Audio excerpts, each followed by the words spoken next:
for me, when I look back, I can think of a couple of times in my life when this happened, when the circumstances really didn't change. I was at home and I just decided I'm now someone who works out, right? Like this was a new person that I was, or I decided I'm now someone who gets the results that that I came for. Like it's not like, oh, I wonder how this is going to go, or I wonder how I'll do with this goal. It's like, I just decided one day that I'm the type of person that whatever goal I set, I just get it. Welcome to Sincerely Future You, a podcast for female entrepreneurs looking to scale their business by mastering their time, money, and drama. I'm your host, Jessica McKinley, founder of What's Happening Coaching, a life coaching program that helps ambitious women like you make decisions today with the future you in mind.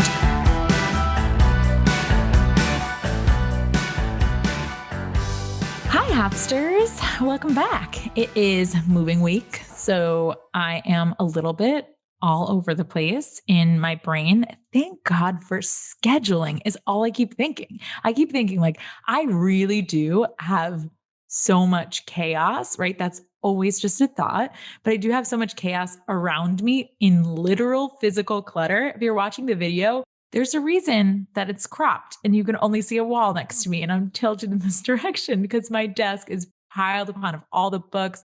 We move on Friday. So it's crazy. And I've been thinking so much about how excited I am to start this new chapter of my life. And I just thought it was so interesting. Like, how do we define new chapters in our lives? Like, how do you define them? Is it moving into a new home or moving into a new city? Or is it ending a job or getting married or ending a relationship? Or is it having kids?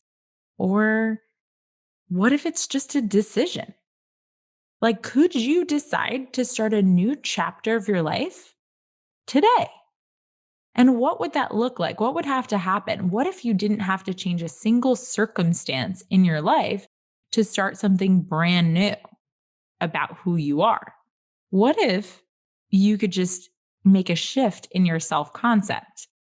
And for me, when I look back, I can think of a couple of times in my life when this happened, when the circumstances really didn't change.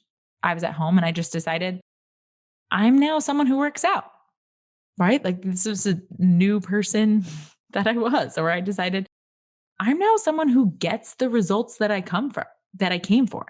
Like it's not like, oh, I wonder how this is going to go, or I wonder how I'll do with this goal. It's like, I just decided one day that I'm the type of person that whatever goal I set, I just get it. And it was so fun to just decide to believe something with zero evidence that it's possible, and also with zero change in my outside world. And I did the same thing with deciding to be good with money. I just decided I'm someone who's great with money now. I'm organized. I'm neutral about it. I'm smart with it. I earn it like a boss. I save it. I spend it responsibly. I invest it. I have it. I give it, all the things, right? And when I created that self concept, it allowed me to play with it more. Not only in my personal life, but also my professional life. It led me to actually want to talk to my clients about money more.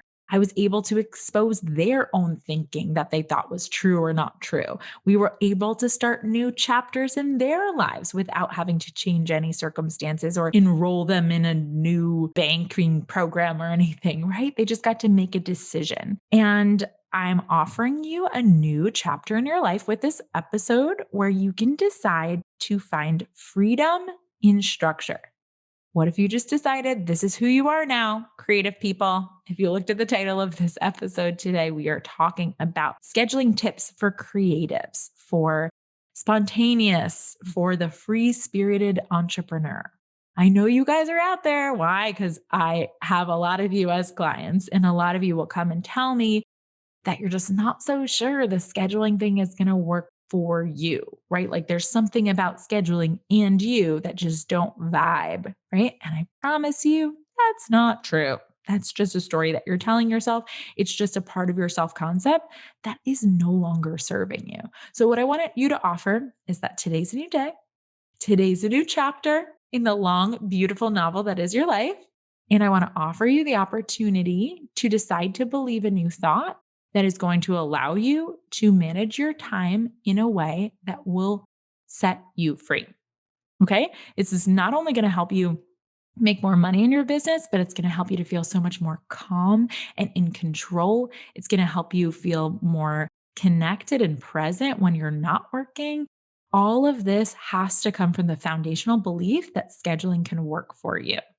So, before we fully dive in, I do want to take a quick second to acknowledge the Hapster of the Week, who also, ironically, is someone who has this same self concept. Why? Because she is my assistant.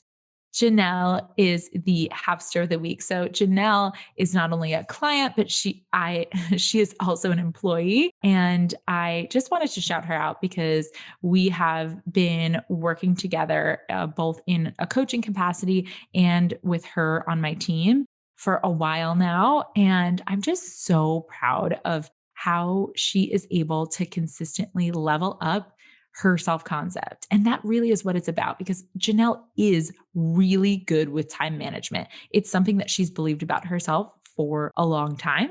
And she also is someone who, even before our coaching together, really did well with money management. I would say she came to me with a good understanding and handle on a majority of the 6 ways that I coach people on engaging with money. And yet, there's always room for growth. There is always room for improving ourselves and for stretching ourselves and becoming that next level version. And the hardest part of coaching is usually not necessarily in the time, not necessarily in the money, but in that drama space because it's so much less structured and it has less rules, but yet it does have some rules.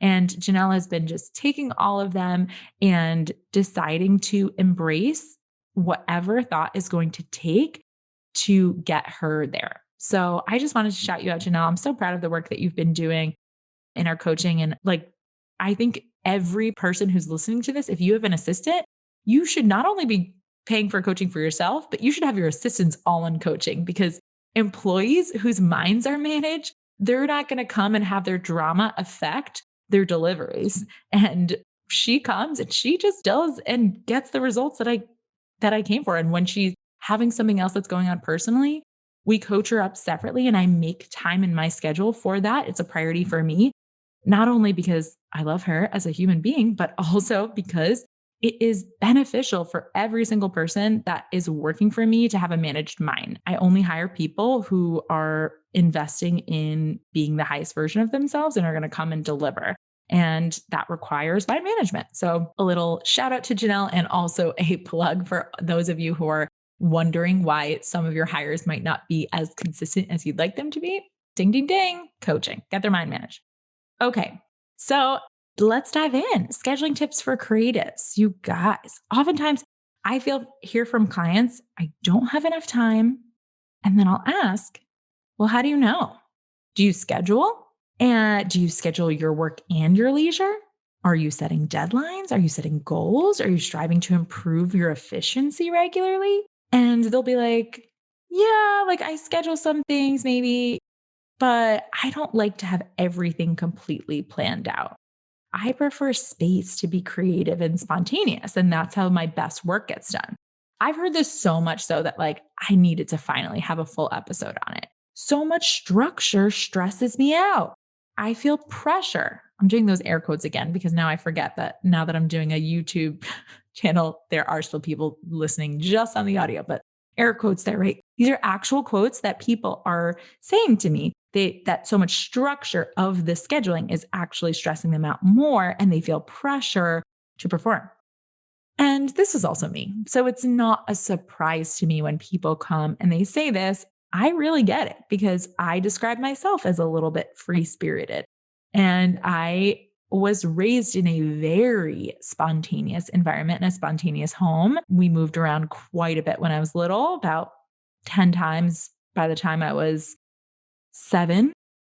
And my parents are still like not very structured people whatsoever. Like we never had a bedtime. We were always all over the place. Like it was just spontaneous city. And I think that I really had to adapt to that. And it's definitely given me some skills. But as an adult, it had given me a lot of resistance naturally to structure. And I thought really like, oh, this isn't fun.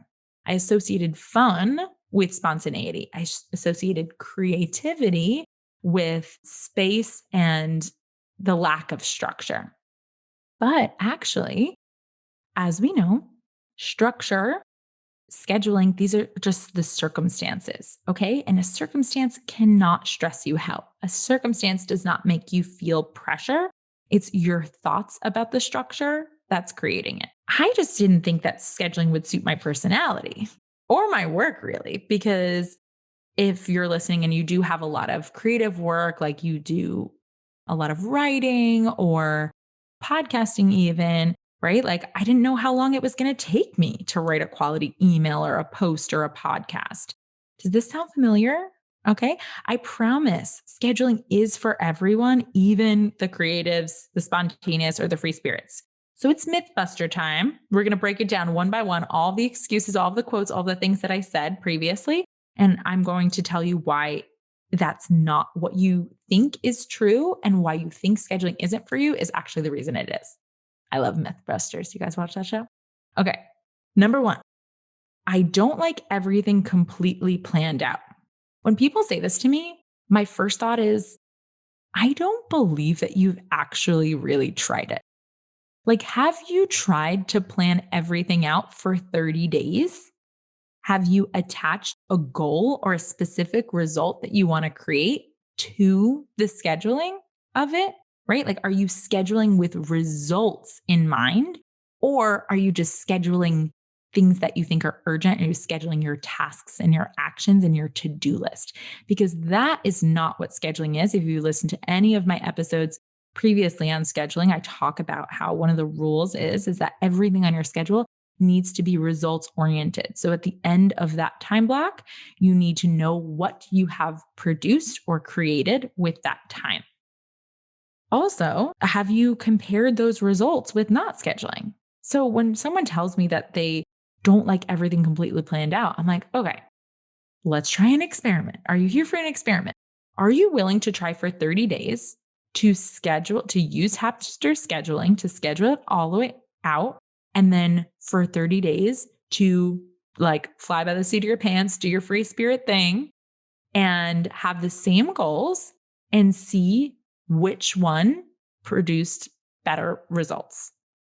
And I can almost guarantee you that the first one is going to produce the greater results because our brains naturally love to fill up the space that we have with just at a leisurely pace. Like it likes to go at the pace that we like to go. And also, when we have more room and less deadlines, less results, we actually will spend more time over analyzing and or procrastinating or distracting or undermining decisions that we've already made or having perfectionist tendencies and being like, okay, we could just make it better and better and better, or, checking our phone and scrolling through social media during those times. I promise you that the way that we schedule, you have less time for that bullshit. Okay. Number two, so much structure stresses me out or creates pressure.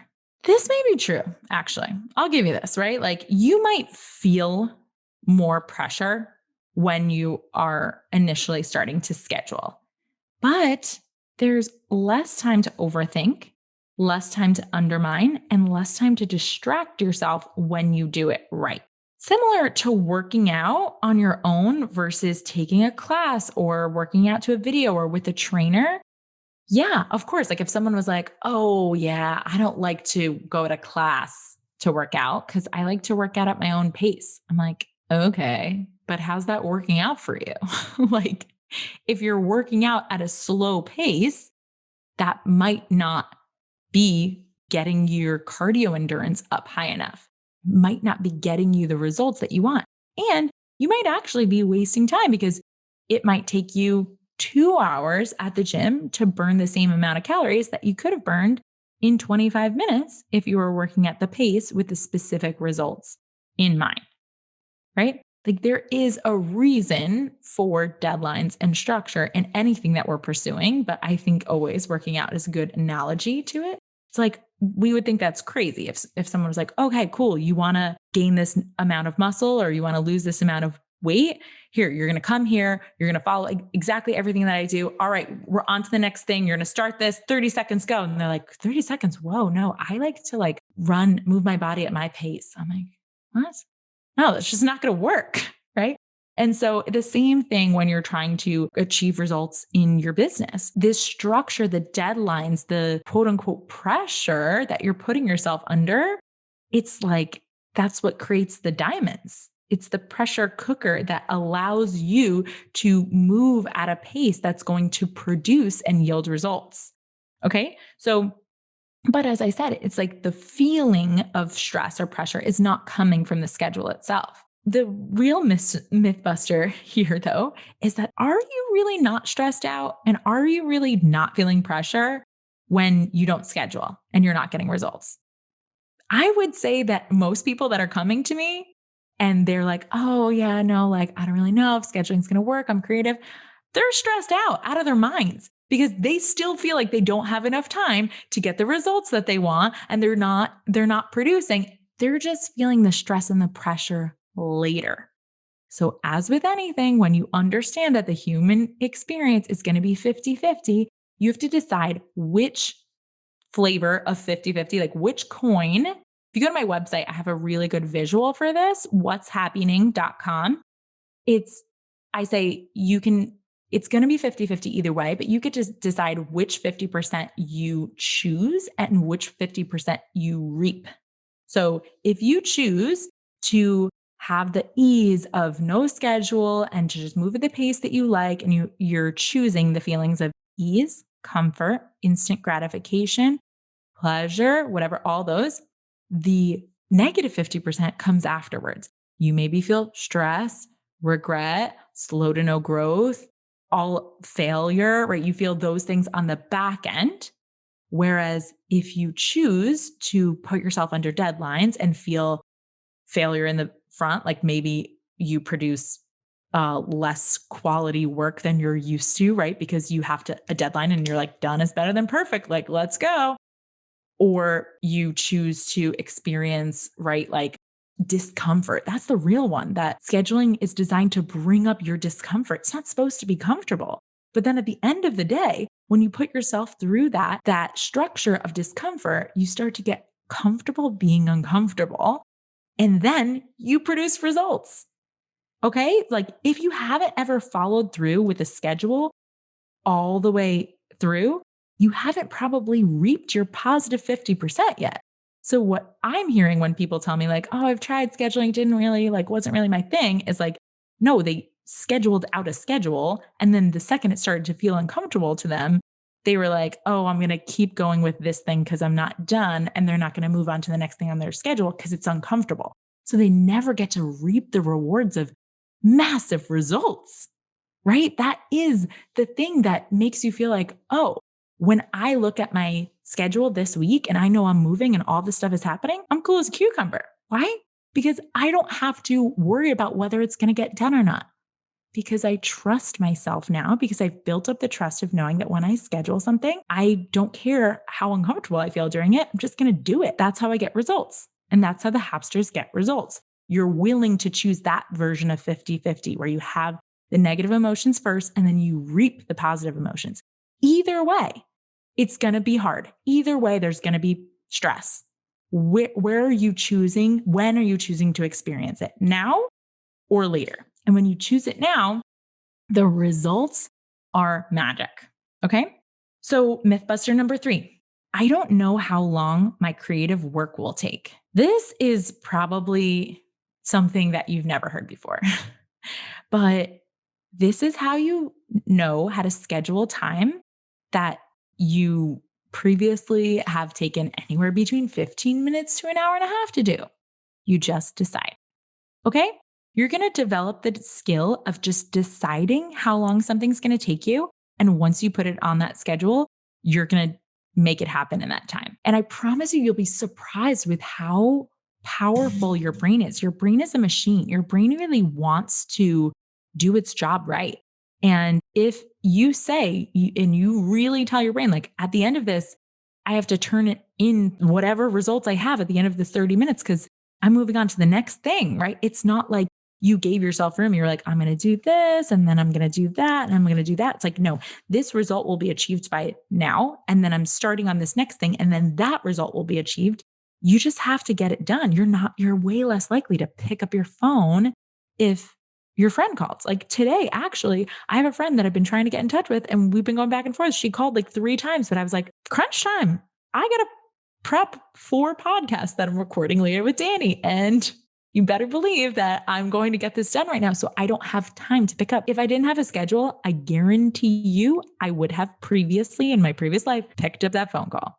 Right. And I know I'm speaking to you right now and you might feel very triggered by this episode because this might be how you are showing up currently, but it's not who you are. Okay. Being creative, being spontaneous, being free spirited is just one way to describe how you're showing up. But you can also be creative and free spirited within structure. How do I know? Because I do it every day. Super fun. Okay. So this is where you're going to get comfortable with done being better than perfect. Ooh, I say my coach calls it B minus work. And she's like, get used to B minus work, like master B minus work. And like a lot of people hate that term. They're like, no, because they're like their identity is wrapped up in being like an A student.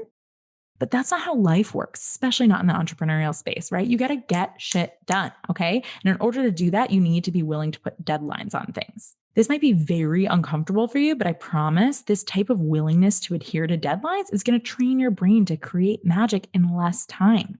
Also, you'll produce some average work and some below average work, but lots of it, and amidst the creation of all of that average work, is going to be gems of genius that are going to emerge. And you can't find those gems of genius. They'll be way fewer and far between when you're producing a tenth of the work, right? This scheduling is going to allow you to feel like you can do 10 times more things in actually less time. All right. The pioneers that we recognize for their masterpieces have churned out 100 times more forgettable work than the ones that we remember. Okay. All right. So those are the myth busting, but these are my final tips for you. And then I'll bid you adieu so that you can go and log on to what'shappening.com and schedule your mini sessions so that you can freaking learn Hapster scheduling because it is life changing. But here are your tips for you creatives. Number 1, block out transition time. I know for me, like my brain, when it's unwinding from one thing that I'm doing to go to the next thing, like my brain needs to like come with me. My body will go, but like my brain needs to come with me. So I need a little bit of time to like go and get some water and do this. So I block 15 minutes now as a policy in between every single thing that I do. I used to think that I couldn't do that because I had hour-long sessions. And then I was like, oh, now I'm efficient at coaching. I'm going to move my coaching calls to 45 minutes long. And lo and behold, I became more efficient at getting people results in 45 minutes. And I had transition time in 15 minutes. And it has been life-changing for both my clients and me. Okay. Number 2 is schedule your most inspiring activities right before your creative work time. This might seem obvious, but if you're so used to like just having a general to-do list and not a schedule, you might not be doing things in an order that's setting your brain up to be really efficient in your creative time.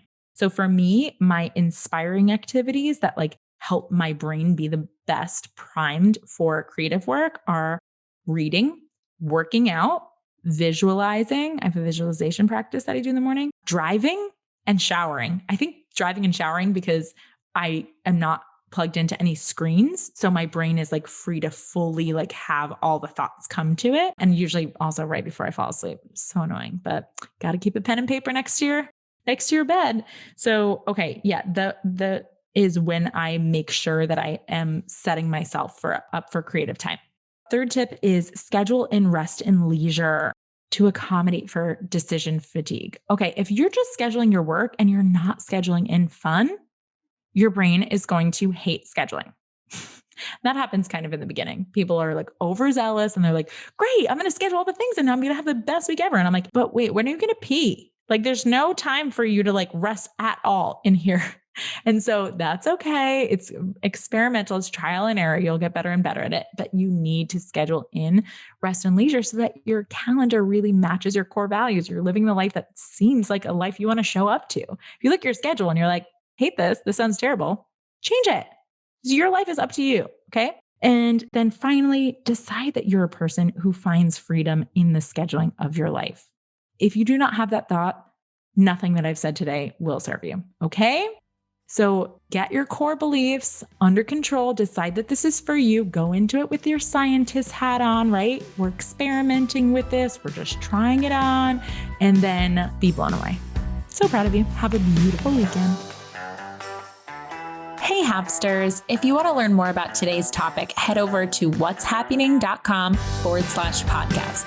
That's what's happening, what'shappening.com/podcast. If you're a business owner and you're resonating with what we talk about here, what are you even doing? Come hang out with me over where the party's at on Instagram at What's Happening WJess. Again, that's happy, HAPPYNING, and book a discovery call to see if coaching is your next best step.